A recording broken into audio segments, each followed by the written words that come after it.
sitting around the campfire and having, God, just a fun, easy conversation. Something we haven't done in so long. It's and with her mind completely clear now, and her spirit unhindered, her performance no longer tarnished by part of her soul missing, Iska just takes in the moment and looks around at the party and just is beaming, is outrageously happy, feels like herself for the first time in a while when it hits. Inspiration, true inspiration. And she kind of says out loud, just like under her breath, "Oh my God, I've got something. I think I've got something." Mm-hmm. She hasn't written a new song since her soul was taken from her. And she thinks this is something good, something big. And she quickly grabs her bow and grabs the violin and just kind of nods her head along with the melody in her mind for a second. Yeah. And she starts to test out and play a new song.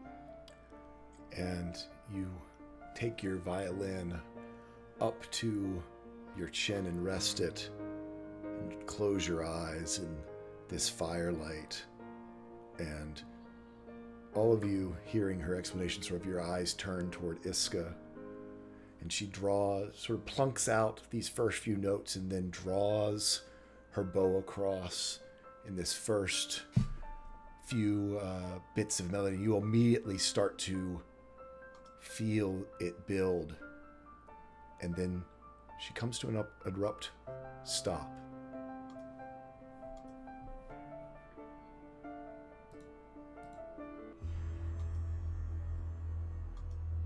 A bedraggled figure in rags has stepped into the firelight around the campfire. Long, unkempt hair, patchy and sparse beard, belaying elven ancestry. They are barely clothed in these rags wrapped around their feet. This is probably someone who is half elven. Cracked and parched skin and lips that have been burned by the salt and the sun innumerable times. It's almost a crazed look in these somewhat manic eyes. And he stumbles forward, eyes on Iska, and goes, "I know that song. I've been hearing piece of it, pieces playing over and over again in my head for nearly 5 years. It has plagued me. It's haunted me, as I can't find its end. The old woman told me if I gave my violin away, it would return to me with a gift beyond price, and I would find the music's end.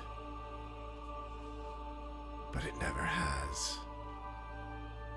It never has." And he just keeps stumbling forwards towards Iska. Da stands up and summons Lyle, confused. Says, "What's so fast, friend?" Luna will actually kind of hand on shoulder to Vidar. She's keeping an eye on him, but letting him continue to approach Iska. Celia noticed whenever she was a dinosaur that she almost stepped on somebody. Does this look like the person that she almost stepped on? It does. Wow, he's fast.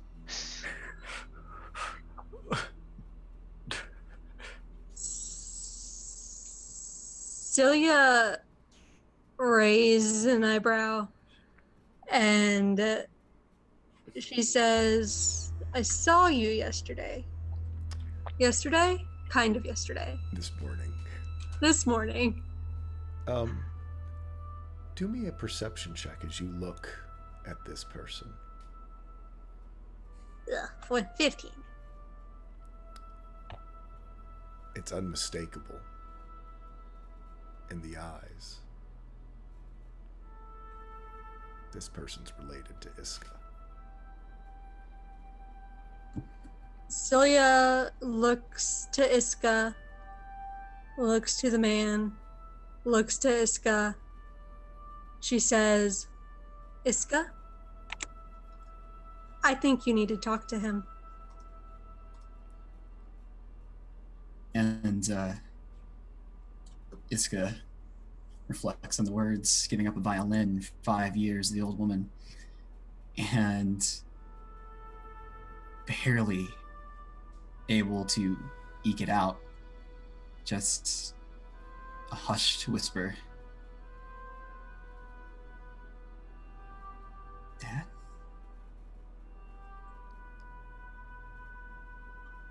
He looks at you uncomprehending.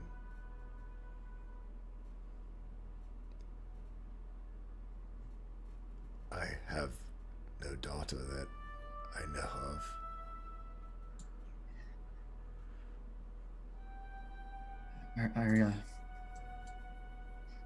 You're the great Alwyn Toll, are you not? Yes. I used to be, I guess, before the music.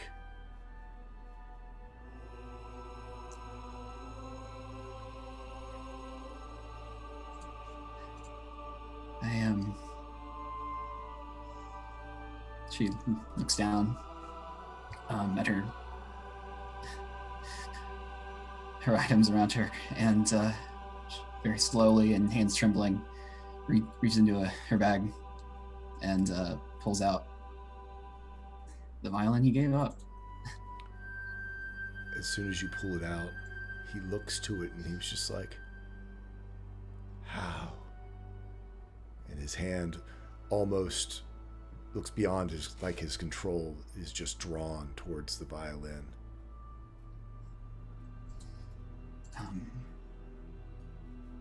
She slowly reaches out and hands it to him along with a bow. And as he takes it, his trembling hands seem to steady. And this is a violin you've never been able to tune. It only ever played in the vineyard. He puts it up to his neck and draws the bow, and the most beautiful, pure note you've ever heard emits from that violin, and it is a part of that song that you just heard and composed.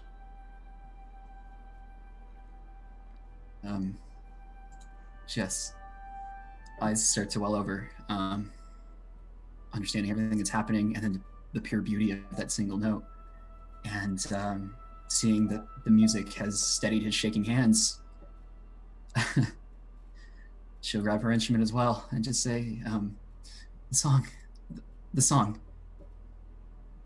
Focus on the song. With me right now.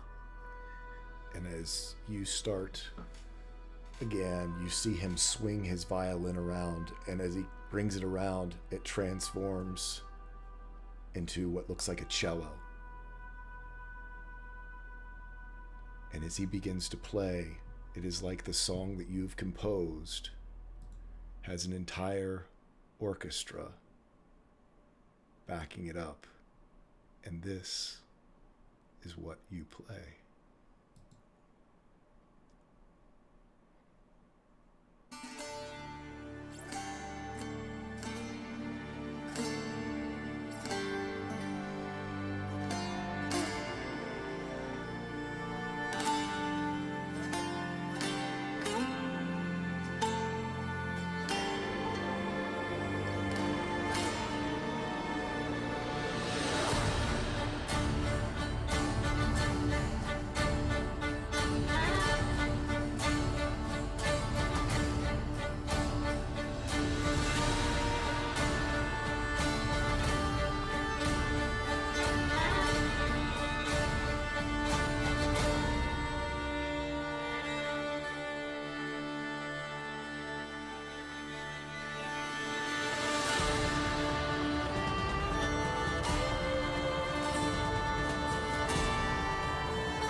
And the music of Iska and Alwyn Tull echoes across the Shimmersalt Flats all the way to the horizon.